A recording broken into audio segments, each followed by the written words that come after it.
Good afternoon, Postal family. What's going on? My name is Saeed. Welcome back to my channel. How's everybody doing this Thursday?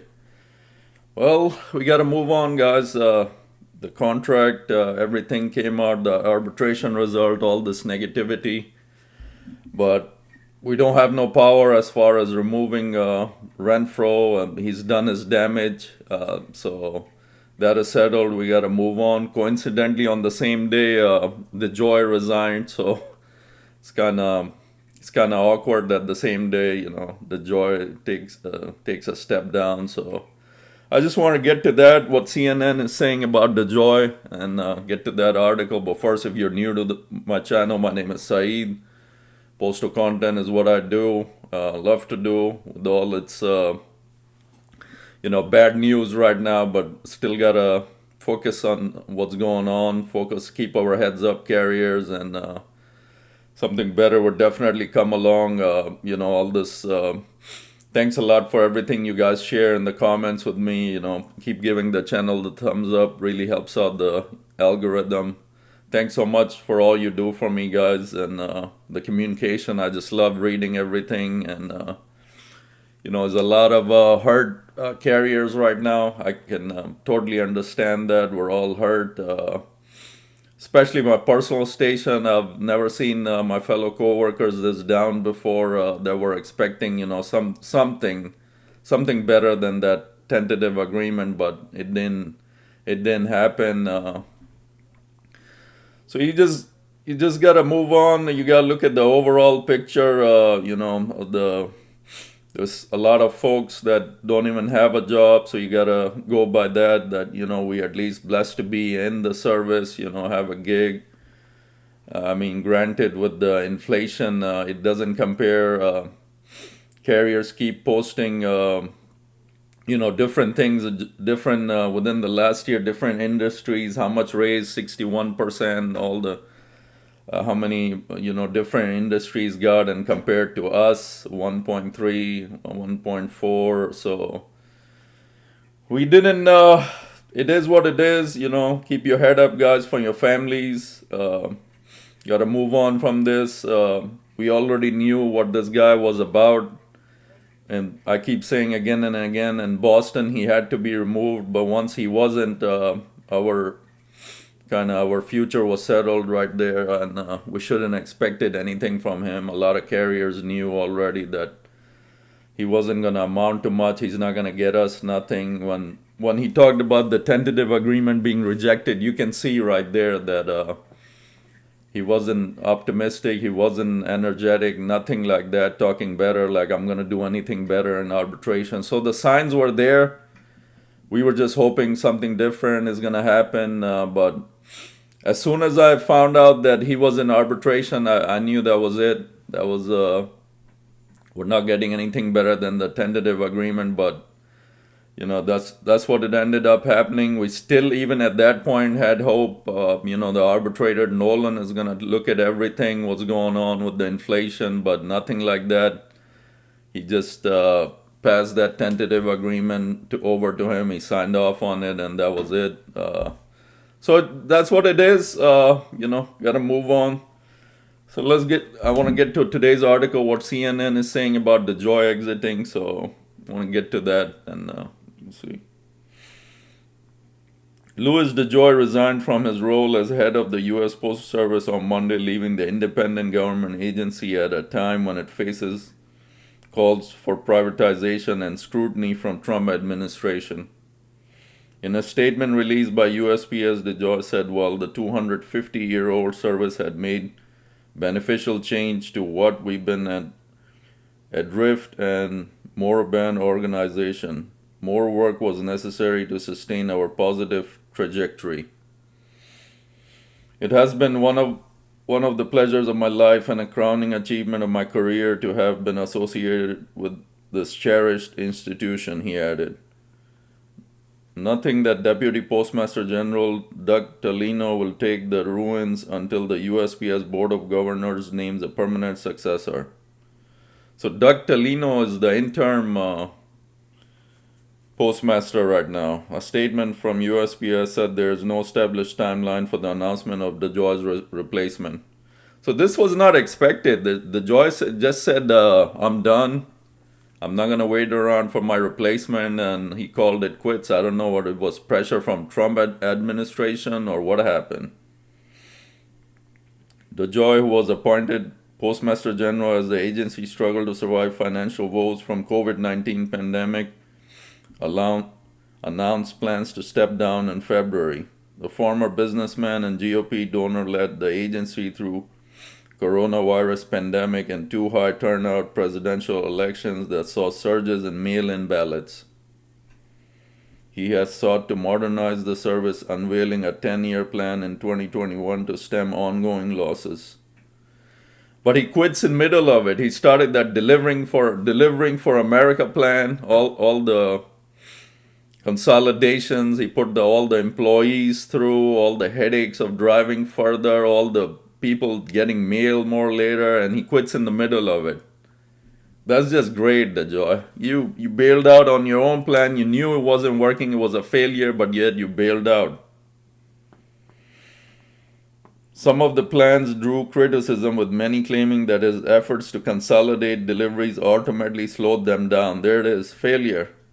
He also advocated for raising the postage rate, saying in 2022 that Americans should get used to uncomfortable rate increases to help that agency, which is self-funded, on better financial footing. A first-class domestic postage stamp for standard size envelope is currently 73 cents, up from 55 cents when DeJoy arrived at the agency. While the USPS is 4 years into a reorganization initiative designed to cut costs and improve efficiency, President Donald Trump has said he wants to see more changes. He has floated plans to give a Secretary of Commerce, Howard Lutnick, oversight of the agency, which is currently overseen by its Board of Governors, not a cabinet secretary. Well, we want to have post office that works well and doesn't lose massive amounts of money, and we're thinking about that. And it will be a form of merger, Trump said at Lutnick's swearing-in ceremony in February 21st, days after DeJoy said he would resign. It'll remain the post service, and I think it'll operate a lot better than it has been over the years. The move could be a first step towards privatization, a change tech billionaire and White House advisor Elon Musk called for earlier this month. Days later, DeJoy told Congress that he had signed an agreement to let Musk's Department of Government Efficiency work with the Postal Service. That was a bad move, DeJoy. You know your ass was on the way out, and then you tried to destroy the Postal Service even more with allowing this chump into the system. Now he's getting sued by several companies, private agencies, not private agencies, the places he's messed with, the accessing employees' records and all that stuff that he has no business accessing. So he's in trouble with the law on that. So roughly 30,000 employees have been cut from the agency since 21, and there are plans to slash another 10,000 people through voluntary early retirement program, he added. The agency currently employs approximately 635,000 workers across the U.S. Mark Deminstein, the leader of the American Postal Workers Union, encouraged the USPS to ensure that its next Postmaster General is opposed to privatization, as he warned of a White House intent on breaking up and selling off the public United States Postal Service. I've said it before, I will say it again. This attack on USPS is part of ongoing co-op by oligarchs against the vital public services APWU members and other public servants provide the country, he added. Privatized postal service will lead to higher postage prices and lower quality of service to the public. Not to mention our hourly rates would be a big question mark. Where would that go?